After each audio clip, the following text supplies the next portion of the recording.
And we'll look forward to having this really great conversation. So thank you all for being here. Thank you particularly to Craig and Ron for being here. Without further ado, I'm going to let you guys introduce yourselves. Can we start with Craig? Ooh, I just made it. Go ahead, Craig. Hi, Ron. How are you? Good. Good to be on this panel with you. I'm Craig Wallace. I've been an actor in DC and around the country for about 25 years, a professional actor. I went to Penn State. I went to Howard University. I'm HU. Oh yeah, you know. By the way, Ron, I hear that you hail from Buffalo, New York. That's right. I'm from Rochester. I grew up in Rochester. No kidding. Kodak City. Yes, indeed. Yeah. Yes? I was just saying, I love going back home. I don't get to go back there very often, but no, nor do I. Yeah. But I've been I have primarily done classical theater, what's considered classical Shakespeare. I'm in the Shakespeare Theater Company here in DC, and I've been working that for many years. I've since gone on to do other things, but it was always my goal to try and master classical text, especially as a Black man. So that was my goal. I don't know if I've mastered it yet, but I've actually worked a lot with it and enjoy it. Yeah, I'd say you've mastered it from what I hear, what I read. Yeah, I'm Ron O.J. Parson. I hail from Buffalo, New York. I went to University of Michigan. I was there back in the dark ages, but I did, we studied classic theater, classical theater, however you want to call it. And I work now in Chicago. I've been in Chicago now since '94. And the last 15 years I've worked at Chicago's Court Theater, which is part of the University of Chicago, which is known as one of the preeminent classic theaters. And we can get into the discussion later, but when I got there, that was the thing. Artistic director Charlie Newell said, "Ron, how do you describe classic theater? What is classic theater? What can we do to redefine, so to speak, or claim it for, a different community, so to speak. So we want to bring it to our community. Of course, University of Chicago is in Hyde Park. So, it's a very diverse community. So we want to do things to bring in our community to quote unquote classic theater. So what do you think is classic theater? So I named a lot of things that aren't conventionally considered classic theater, but that is kind of what we do there. And in the last 15 years, we've done a lot of things that people might say, "Oh, is that considered classic?" And yes, it is. I mean, that's what we studied at Michigan, but then again, we had to do our own thing. And sometimes you find, oh, this is a classic play, even though it's not traditionally considered that. So yeah, again, I've been in Chicago now for 25 years. I've worked all over the country in Canada, and but primarily doing plays in like, for instance, the Negro Ensemble Company. We do a lot of plays from those days, and that, to me, those are classic plays. River Niger, all the canon that they have of all the plays coming up. We do a reading series at Court, which we do what we consider classic plays from all the different communities: Latin community, Black community, as well as Native American community. And we try to find those ones that would be considered in that community classic plays. So it may not fit the conventional definition, but again, it's always a good conversation. And it's interesting because when you think of classical plays, right, you think, of course, Shakespeare, the Greeks. You think of some of the European playwrights, Moliere, Ibsen, Chekhov. But Exactly. I would argue that August Wilson is classical text. No doubt. He's a contemporary playwright. No doubt. But he, his canon is historic. Right. So And you, so what goes along with that is mores, behaviors, values, and that requires a certain type of behavior, a certain type of communication that's not necessarily 21st century. So we can even call that stuff classical. oh, definitely the lyricism of the language, the depth of character, all of those things. And you doing a lot of Shakespeare, you know that you have to be trained. You have to be able to breathe. You have to be able to have the music that you can bring to that language. So yeah, I would definitely put that in there. Alex, I didn't see you there. Hey man. Thank you for involving me. I appreciate it. Okay. It was interesting when I saw the title of this, Redefining the Classics. It made me think of I'm teaching a class right now for the Theater Lab, which is a theater school here in Washington, and it's called Contemporary Scene Work Through a BIPOC Lens. And basically, what I'm talking about is this notion of non-traditional casting. I don't want to generalize, but there was a period where Black actors were just happy to get the job.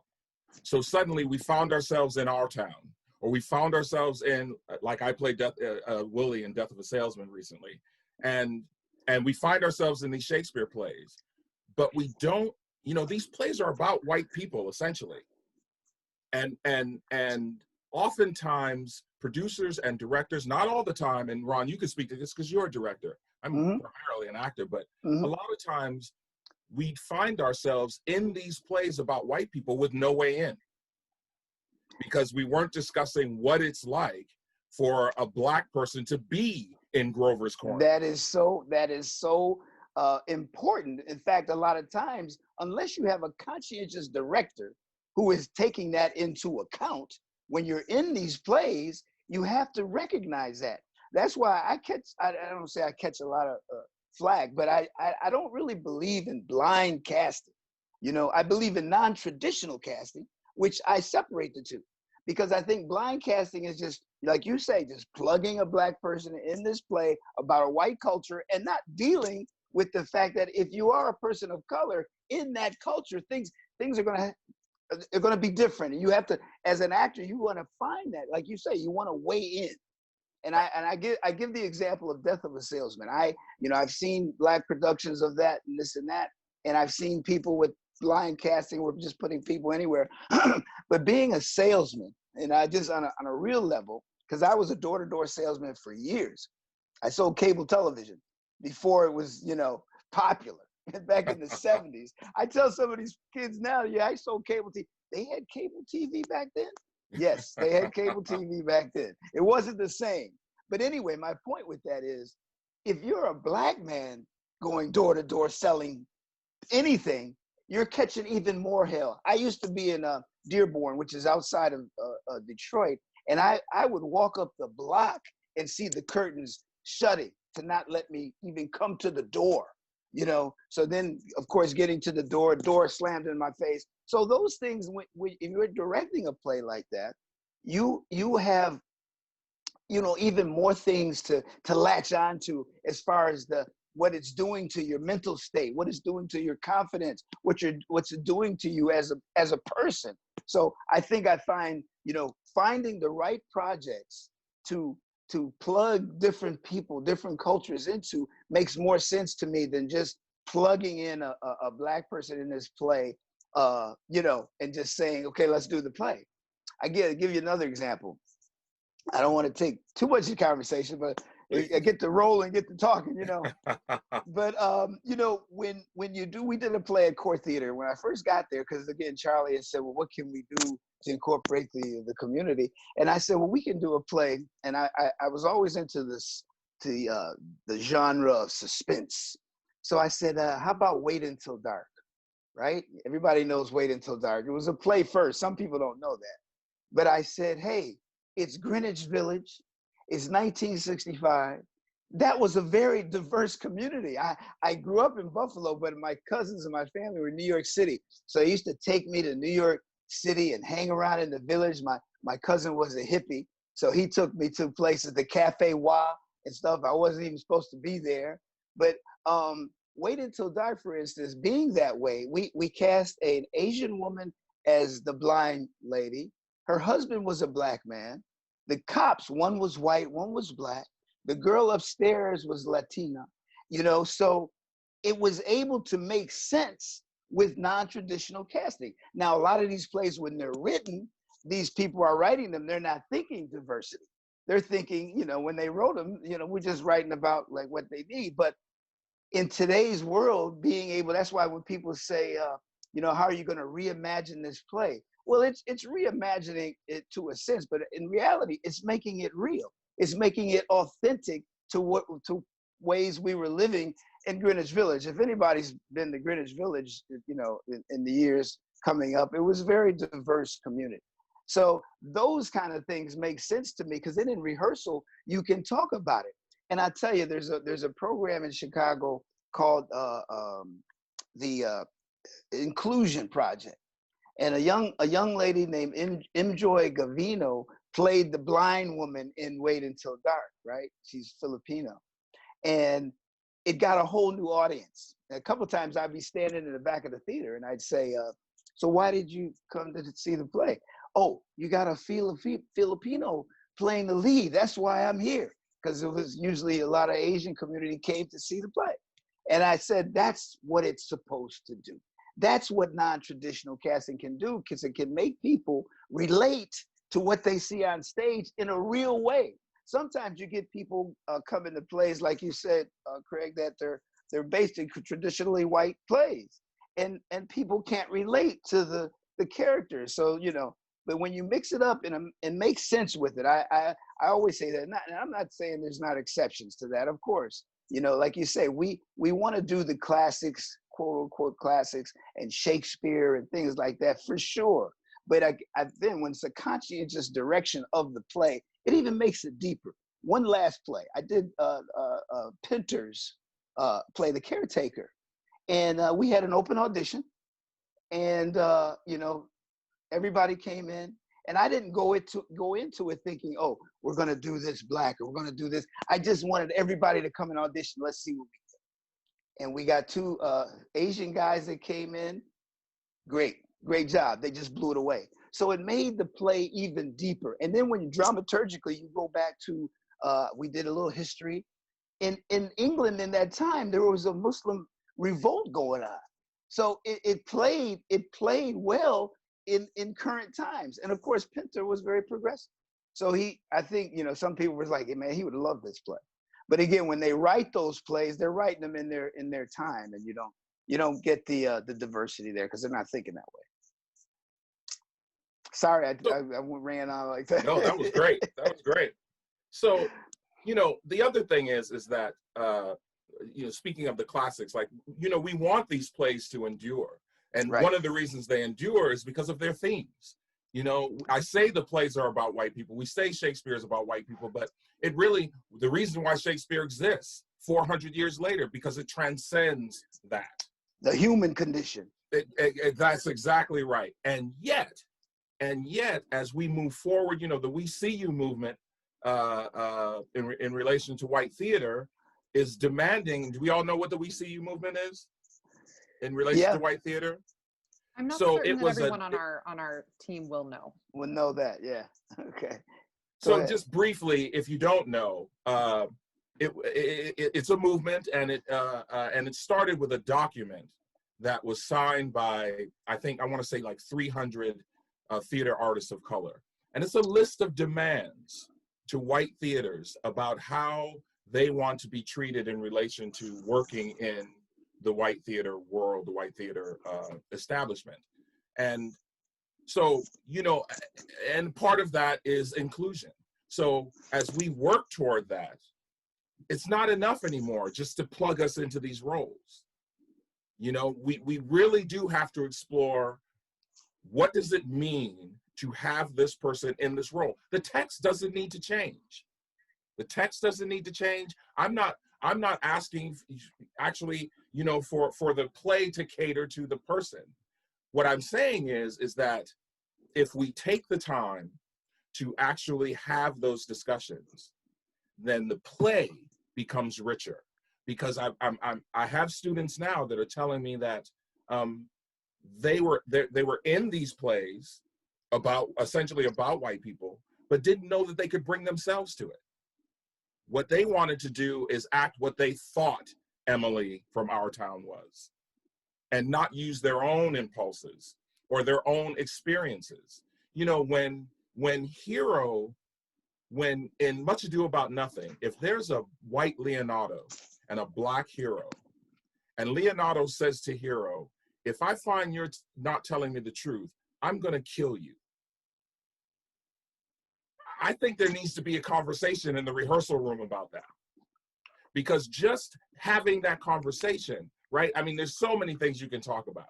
If this white Leonardo has a black daughter, she's probably the spitting image of his wife, who we don't get to see, you know. So this notion of the spitting image of his daughter, I mean the spitting image of his wife, being unfaithful or being a whore, you know, like what does that create in terms of creating the scene?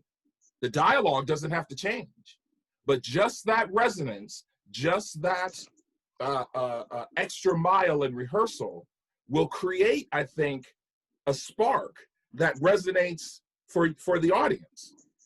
So moving toward, you say redefine the classics. I think the more specific we get with how we use races, gender, how we do that, and this is really a rehearsal thing, this is a producer thing, this is a director thing. The more specific we get, I think just the more, not only will the plays endure, but having a rainbow cast be beneficial to the play instead of it getting in the way. Definitely. I think it deepens it. It really does, Mm-hmm. you know. You know, when you do that, but again, you have to have conscientious direction, you know, and you don't always have to change things. Like you say, you're not changing the script. I've been pitching a production that I wanted to do for years called Crimes of the Heart. And it's about, you know, it's in the South, and one of the wives has an affair with a young black man. So, and what that causes in the community and in her family. And a guy in an interview one time asked me, well, what are you going to do with it? They always say, are you going to reimagine? You know, what can you do with that?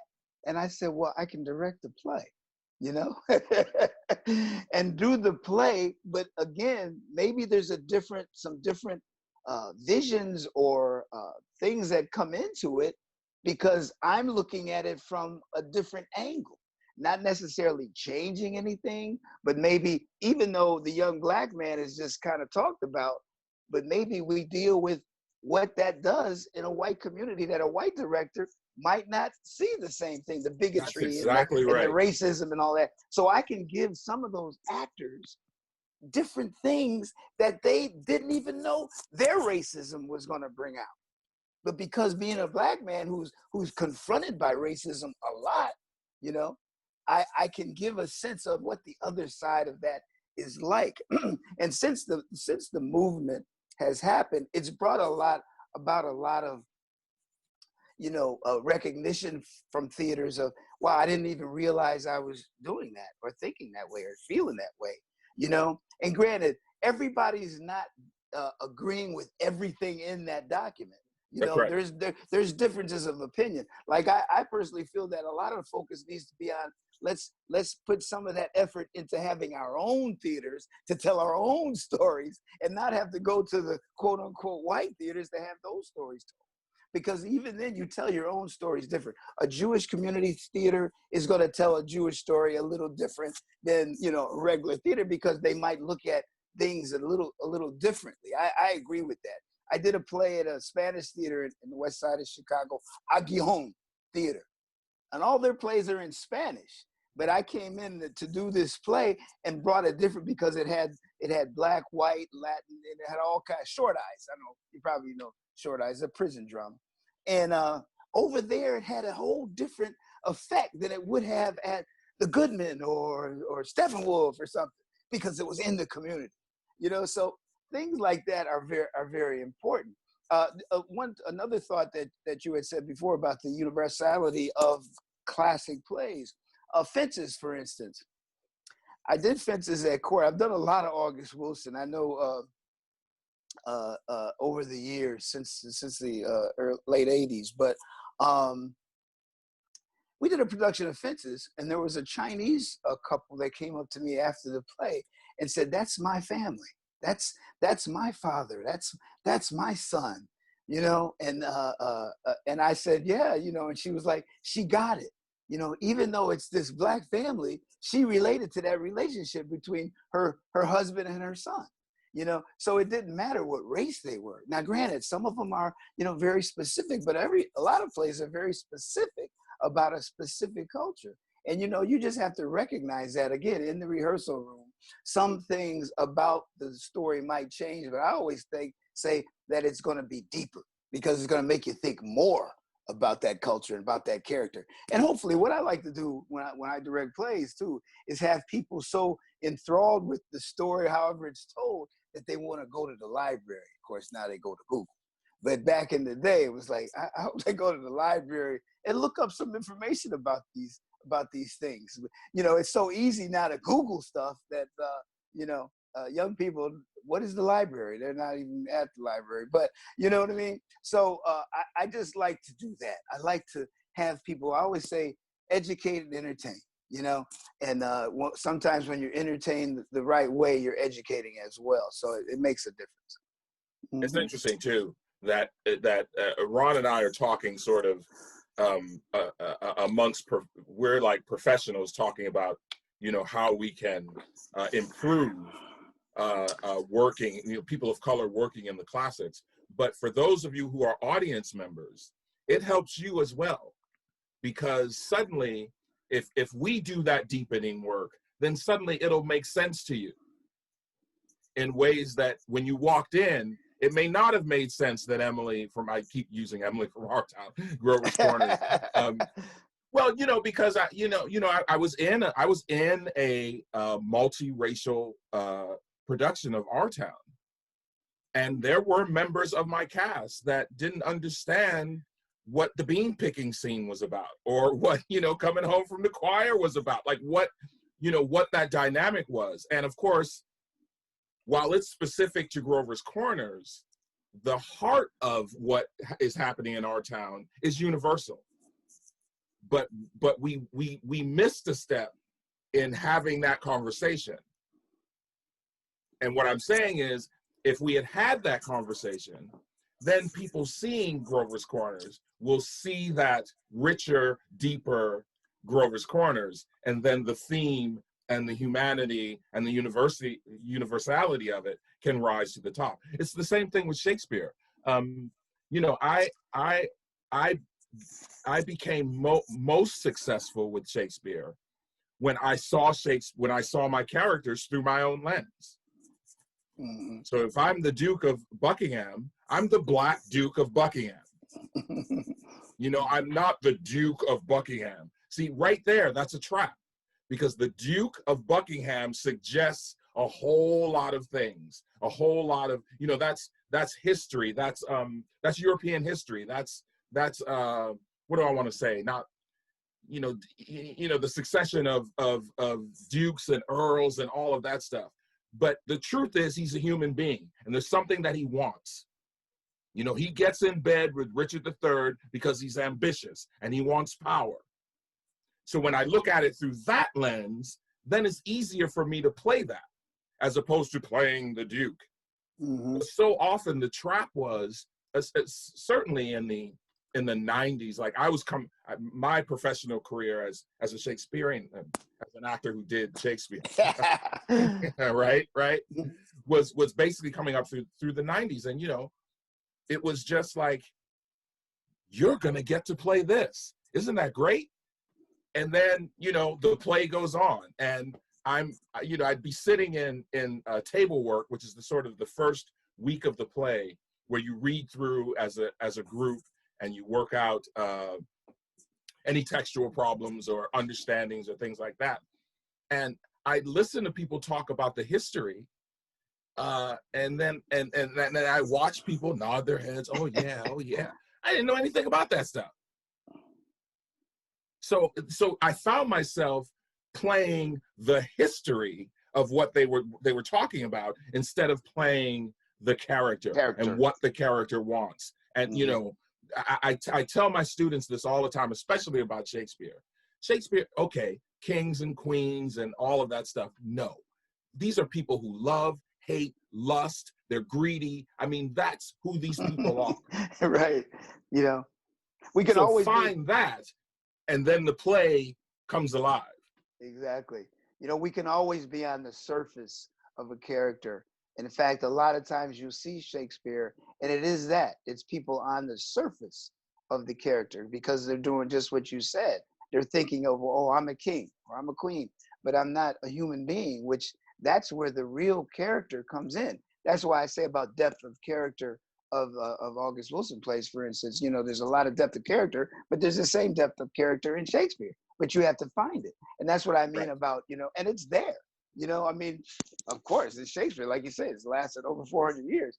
And I think that makes it, you know, as an actor too, that makes it more interesting and more compelling for you to be able to do that, to have to do that as an actor. I always say the greatest actors come from the stage because they're able to do those kind of things. Sometimes TV and film actors aren't as, you know, well versed in that aspect of it. Film, you know, you got a lot of people that did theater to come up, but then you got some people that just went on TV, and that's a whole different genre, right? You know, right, a whole different skill set. I mean, it's fun to do because it makes more money. But if you're a conscientious actor, you want that depth of character to be able to bring that to life, you know, and that's what happens when you do that. Yeah. So I agree with that. I had another thought, but I can't remember. But it'll come back to me. You know, things are getting. You know, we just. I think you know, I wanted to bring up briefly the August Wilson Robert Brustein argument. Yeah, I just did an interview about that. And Robert Brustein was a critic, educator, director, and we all know who August Wilson is. And they had an ongoing argument. You know, August Wilson said that we shouldn't be doing Black people shouldn't be doing white plays. That we should be telling our own stories.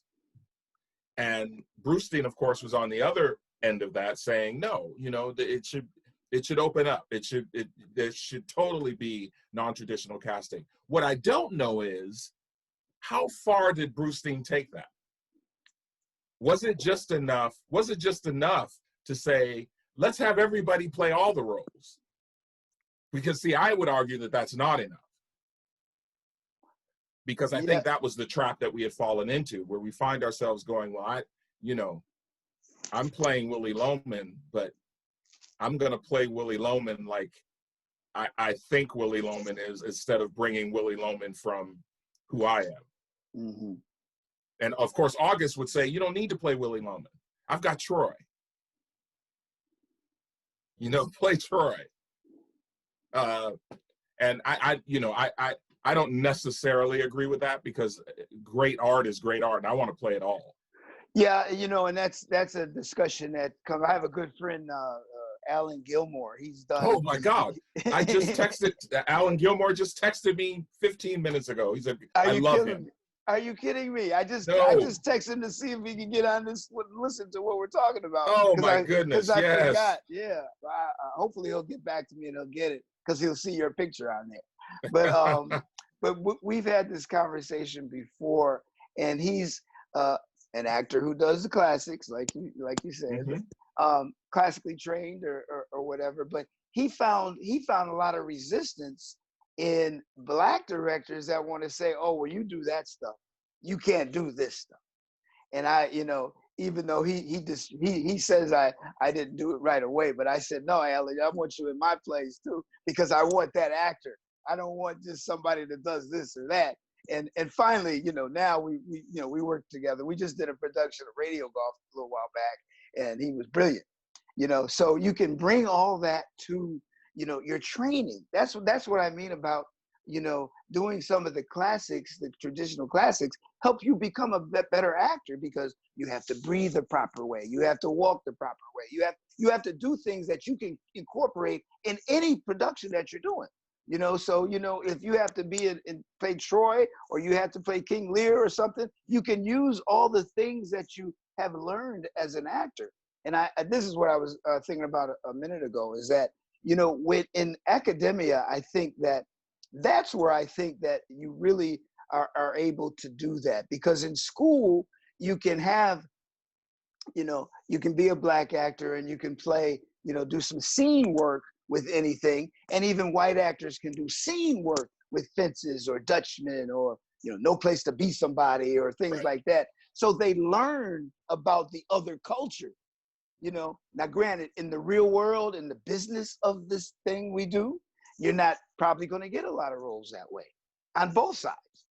Non-traditional casting is not something that's prevalent in Hollywood necessarily, because you're just looking, everything is kind of compartmentalized in its own thing. But as an actor and educating yourself to become a better actor, you need to know about all these different genres and cultures, so you can incorporate all of that in your developing of your character. So that sort of things. I have this saying that I heard back when I was a kid. Theater is life, film is art, and television is furniture. Right? Absolutely. Because you have to apply more of those things in films and in stage work than you do on television. Television is like, where are you going to say the line? Say it over here. Okay, say it like that. Turn your head this way, keep your head that way. It's a whole different thing. But yeah, I agree with you. You can grow from learning about other cultures and all the classic plays. Mm-hmm. I see we have some questions. Yeah, if I can figure out how to unmute myself, I'm going to actually throw over to Alex really fast. Yeah, I'm pretty sure I just cut in line, everybody. So I'll be quick. This is one of the few perks of the artistic director job, I think. But I had to jump in and first of all, just tell Craig and OJ, tell you guys how amazing you both are, and how thrilled we are to welcome you to First Stage. And of course, neither of you are at First Stage, but First Stage is where the community is, and we are all thrilled that you are here. And OJ, you didn't realize that once you got onto the internet, we moved you to Eastern Time Zone. We should have. But this really does bridge, two parts of my life. I've known OJ for years from my days in Chicago, and then to have Craig join us and get to introduce you to is really a highlight of my year. So thank you both for being here. And I have to say, I didn't know this about both of you. I went to undergrad at the University of Rochester, so I knew reason that I loved you both. Wow. Alex, you always wind up, I never know where you are, and I'll hear from Alex like, oh, he's out there now, or he's over here now. OJ turns around and I go, hey, OJ, how you doing? Come here. I need you to do something for me. Exactly. And he always says yes, which is one of the really wonderful things. Yeah. No question. Whenever you call, I'm like, yeah, can I do it? I'm doing it. Yeah. That's great. Thank you. Yeah. I wanted to ask you guys a question about text selection in classical plays, because, even in my time, and I think you know this, OJ, I don't know, but I grew up in Hyde Park. And so Court Theater was the place that we got on buses to go see theater when that was where I found out theater existed. And we were sort of taken there to see what at the time I think classical theaters thought of as classics. It's where you started, Craig, Shakespeare and Greeks and things like that. Yep. In my lifetime, they started to expand that to, and I love the word you used, Craig, shows that they believed had endured. And those often were living playwrights. I mean, Arthur Miller plays and Albee plays, and those started to exist. And I wonder, as that, but the idea of enduring is a self-fulfilling prophecy, of course, right? It endures because you produce it. and it endures because a theater that produces old plays produces an old play, right? And so, and I know, OJ, you worked in contemporary, and still do, but worked at contemporary theaters for years. And when you went down to court, I didn't see you doing a whole lot of plays where I went, oh, that doesn't sound like. I saw you bringing plays to court. That was it. Yeah, that was it. I wonder how you guys think about the way classical theaters are approaching selection of plays now. How are they expanding their definition on it? Well, for me, they, unfortunately, even though, and I'm not knocking this, I'm just thinking that it needs to be. And I had this discussion in an interview I did recently, but now at the University of Michigan, we didn't do any Black plays, so to speak. We did, like you just mentioned, Albee and Ibsen, Chekhov and Shakespeare and all of that. But yet, as a director, because I was an actor too, I'm still an actor, and direct. But so getting out into the real world, I was never approached to do those plays though, even though I knew we studied that, and white directors didn't study Black culture, but yet they were directing the Black plays. So it was like that's why I say about this whole crimes of the heart thing and things like that. They don't look at you like, oh, what you gonna do with the play, or you're the Black director for the Black play, and this and that. So that happens a lot. There are a few people that cross over. I know Timothy.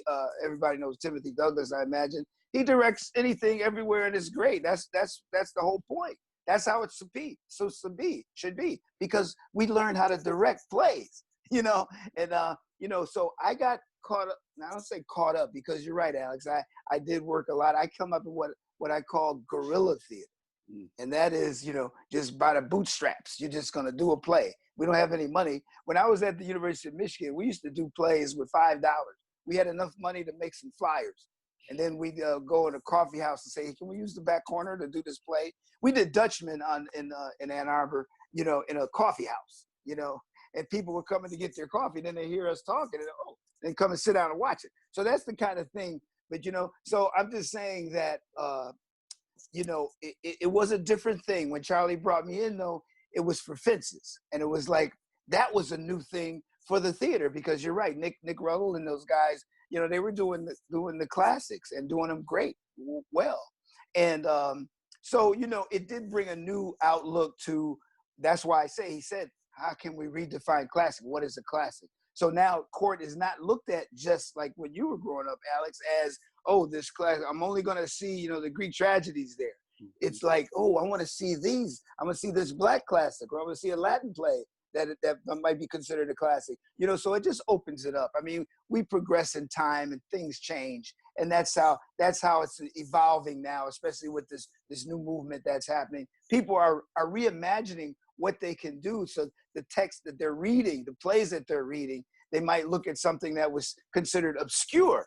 But now, let's try this. Let's see what this can do. So that's how I feel about it, though. I think it needs to open up, though, for directors, because directors of other cultures can direct. I mean, they don't have a problem with a European guy coming over from Eastern Europe and doing a play about New York City, But yet they're not going to let us go over to Eastern Europe and direct something, and rightfully so. I mean, But I understand we just need to open it up a bit. So, we're of an age, and I don't want to admit this, but I'm of an age. I just had a birthday, so I'm of an age. About 50, right? You look like you're about 50. I'm sorry? You look like you're about 50. I'll never tell. My mom's here. She knows how old I am. Oh, okay. My mom. But so as I traverse my career, you know how it is. Like, one day you're the youngest person in the room, and then you wake up and then you're the oldest person in the room. You're like, when did that happen? But my point is that I hear a lot of young people poo-poo the classics, the Ibsens, the Chekhov, the Tennessee Williams. They're saying we don't want to hear about that. There's new stuff. There's new things to talk about. I understand that, but there are reasons why these plays have lasted for so long. Right. There's, and the success of doing these plays is in the examination of them. So that's why we were talking about, when we talk about redefining the classics, when we talk about non-traditional casting, it's not enough now to just do Cat on a Hot Tin Roof with a bunch of different races. Right, and right. let's just do it. If you're going to do that, then dig deep and figure out what that brings to an already established and wonderful piece of work. And that's what lifts it up. That's what lifts Shakespeare up. That's what lifts Chekhov up. That's what lifts Molière up. That's what lifts Arthur Miller up, Tennessee Williams up. But the success of those productions is in the, so I urge producers and directors, to think about that, to think about, if you're going to do Cat on a Hot Tin Roof, if you're going to do Streetcar, why are we doing it? You might want to do it traditionally. It's the same principle. You might want to do it with all white people as it's written. That's great. Why are we doing it? Because ultimately what makes theater great, what makes it different than the movies, is that the gratification you get from a theatrical experience is in the moment. Because in that moment, you're feeling something that those people are feeling in the moment. And that's what you take out of the theater with you. And what we will take out of the theater when we have a vaccine. So I mean, so I look at the younger generation, who I understand that. I tell my theater students, I tell my Shakespeare students all the time, I understand that you want to break the rules. Learn them first. Right, exactly. That's a good point. Learn them first. Then you can break them. In fact, you may even discover something out of breaking a rule that you learned. But if you don't know them, you can't break them. That's just not. That's running in place. And I say the same with these chestnuts of plays. Study them, experience them, then reject them. There's a reason why these plays are older than you are. especially if you want to be a professional, if you want to be out there in the real world doing this, you need to know the history. You need to learn.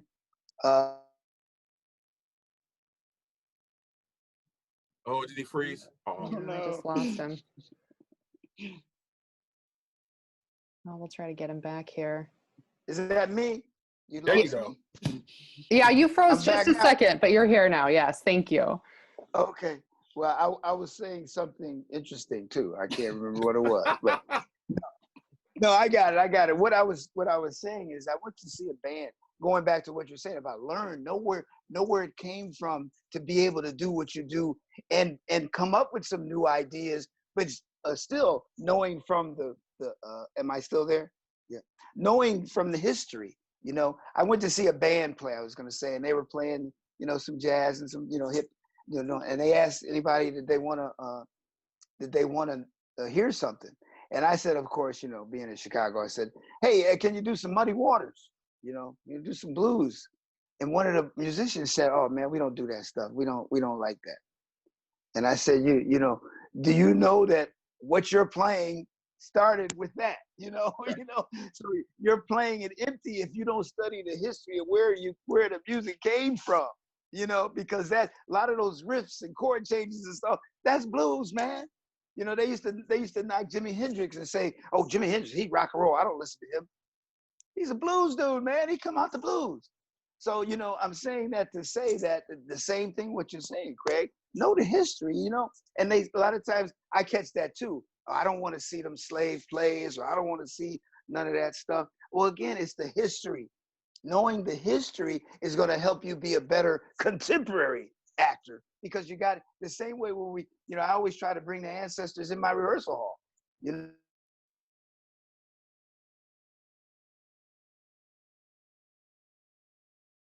Uh-oh, looks like we froze again. Can we move on to another question? Yeah, absolutely. So I actually have a question here that I think is a good segue from what we're talking about learning, um, learning the rules first and then breaking them. So I have a question from Kathy. Can performers do other classic plays without having mastered Shakespeare specifically? I'm frozen, so I can't. You're good. You're good, OJ. You're here. Oh, okay. Go ahead, Craig. Go ahead, Craig. Yes. I mean, Shakespeare is primarily, there's some Shakespeare that's in prose, but primarily it's written in poetry. But most other classical plays, except for like Moliere, and I think the Greeks are in some sort of verse. The other classical plays are written in prose, but there is,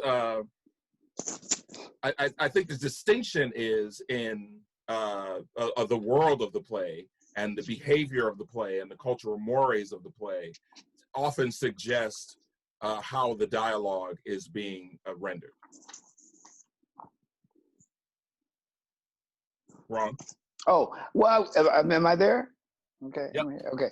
Yeah, I would just say again, I think a good actor or a polished actor, it don't have to be polished, trained, or whatever, can do any play.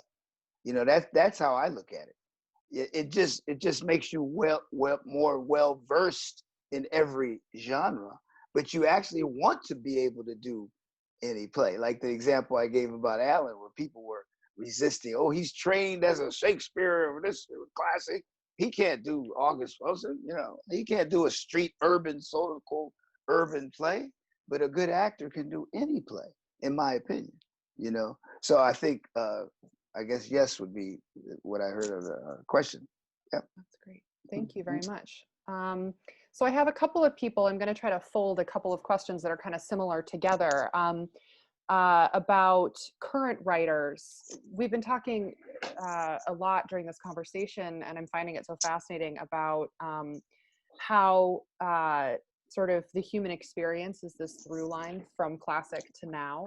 And so there's been a few questions about writers writing right now who you are both reading that spark those ideas about sort of classical consistent human experience. Are there writers writing right now that you feel like will become classical in the future if you were to sort of cast into your crystal ball a little bit?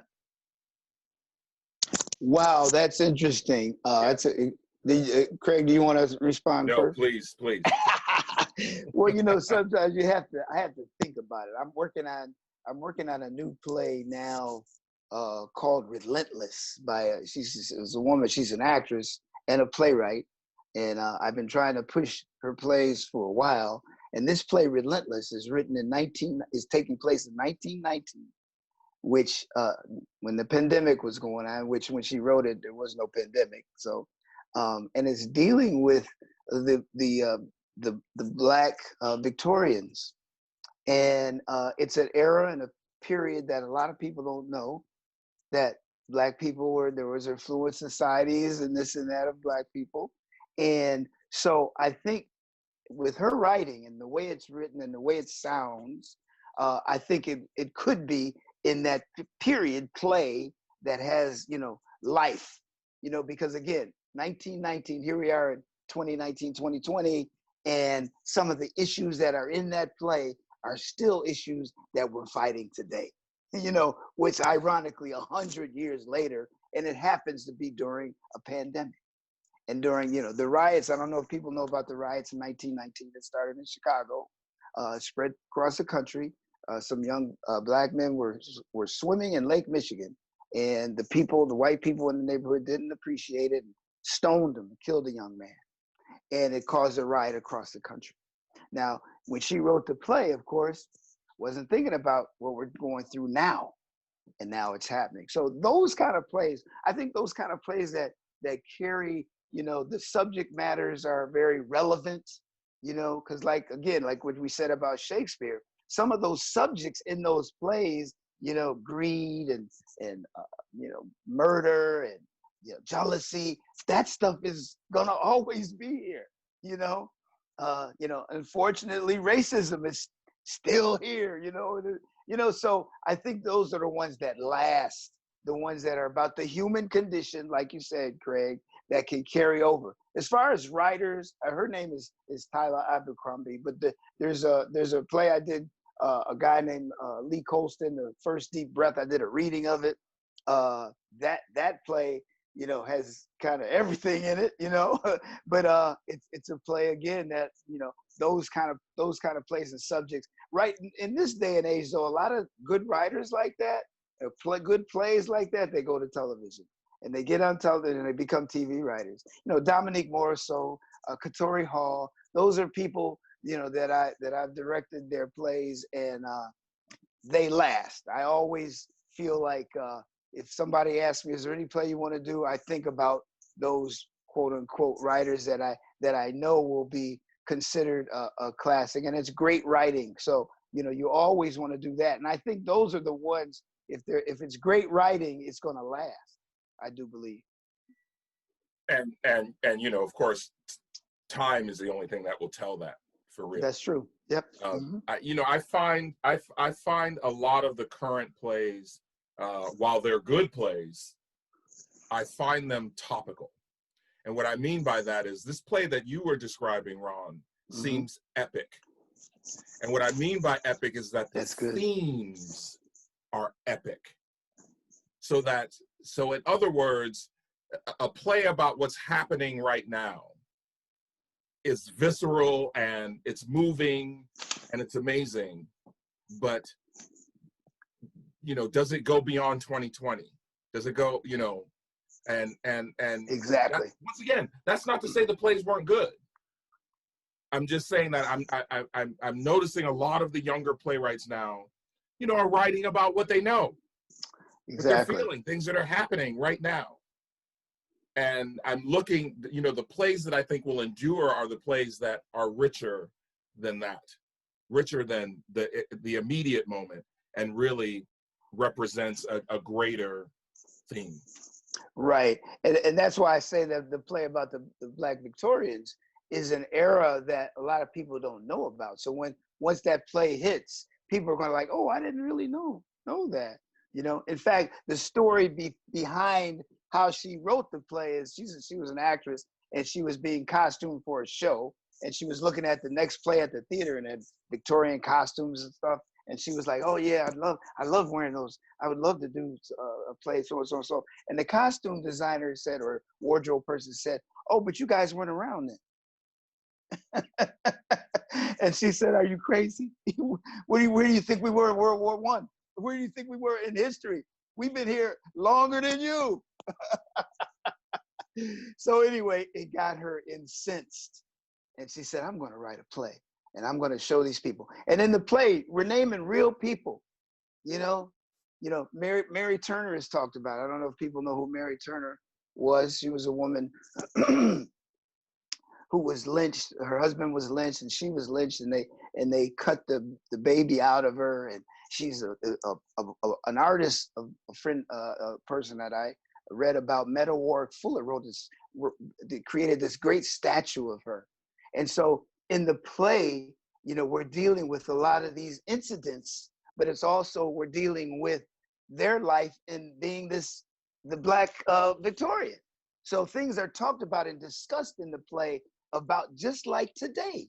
We find some people, not to get political, but some people on the Trump side, some people on the Biden side, and they're talking in parlors and things are talking about the difference. And it's going on in the play, only it's 1919, but the issues are similar 100 years earlier, so it just makes you think. And it makes you, that story about Mary Turner, and that's one of so many stories, but these are just things that come up in some of these historical plays that are so relevant. And I think, again, like you say, Craig, those kind of things, they last. The things that are topical don't last necessarily because it's about an incident that happened or whatever. These things are carry over for decades. And quite frankly, we need to be writing more plays like this play that you're talking about. So many, the idea of that woman saying, oh, you weren't around back then. That's actually more prevalent than you think. That's true. That's true. I You're did a right. production of All My Sons several years ago with M. Emmett Walsh. I don't know if you guys know who he is. Yeah, He's an yeah. actor. Yeah. Famous actor. So now I will say that we ended up being great friends. But I played Doc Bayless, which of course back then that's the only role that Black people would play is the Baylesses. Right. So we're sitting around the table, and he says, "You know, you guys are great, but World War II wasn't integrated until after. I mean, the Army wasn't integrated until after World War II. So you being in the play doesn't make any sense." And you know, initially we all sort of went, wow, you know, I'm thinking, well, what am I supposed to do with that information? And of course, our director, Molly Smith, said, well, I don't care about that. My point is that our dramaturg found that toward the end of the war, they did indeed integrate. They had medics integrate because they needed the medics to help with the war effort. So in fact, it would make sense for Doc Bayless to have been in the war with Chris. That's a historical fact that people don't know. So here's an opportunity to, you know, so because the Baylesses, it was a safe bet to cast the Baylesses as Black. Now we know that it actually makes sense. Right. You know, just like this Victorian society, this Black Victorian society that you're talking about. In my BIPOC class that I'm teaching at Theater Lab, we were working on The Heiress, which is you know, a very white play set in the 1850. And you know, we were sort of working on what it would be like for Catherine Sloper, you know, to be this young Black woman who's about to inherit all this dough. And one of my students found a city called Weeksville that was in the Crown Heights, that's what's now Crown Heights in Brooklyn. That was an all Black city, filled with people of color that were rich, that had money, that had status in their, you know, in their city. So the idea that oh, you can never do that comes from the fact that people think that, you know, we went from slavery to Martin Luther King. Exactly. That's what Tyler talks about when she was writing the play. That people don't know that they think we went from that to this. No, there's a whole life there. Absolutely. You know, and it's funny because a lot of that is the way we were educated growing up. You know, this 1619 project where they want to, you know, some people want to say they want to change history. No, we want to show you all of the history. You know, When we were coming up in school, we were learning this one side. It's like you say, this costume person that said, oh, you weren't around there. Because we weren't it wasn't talked about. We weren't talked about in all those elements of what we did. And even when the Army wasn't was segregated, we were there. We were fighting. You know, a lot of people know now Tuskegee Airmen, but before that, there were people. We were, you know, granted, a lot of the menial work was being done, but there were also people fighting and losing their lives. Revolutionary War, Crispus Attucks. You know, we know about Crispus Attucks, but he's one of many that they don't want to teach in school. So, you know, I applaud that 1619 project that wants to just educate people on other aspects of our history in America. You know, so, but there are more plays, I think, like you said, Craig, if more plays come out about our history that way, we will get away from being brainwashed ourselves, because a lot of it, you know, we don't understand or know about. Thank you both. I'm so sorry that I'm having to wrap this up, but we promised that we would last an hour here, and I could be here for the rest of the afternoon, I know. But I want to respect everyone's time, and I'm really, really grateful to the both of you for joining us. I'm really, really grateful to everyone who's joining us here this afternoon to listen in. And we'll be having more of these. We have another one coming up next Saturday, which I'm really interested in, called You're Majoring in What? Which I definitely got from my parents when I told them what I was going into. So so we'll really join us for that next week. And thank you again, OJ and Craig, for being here.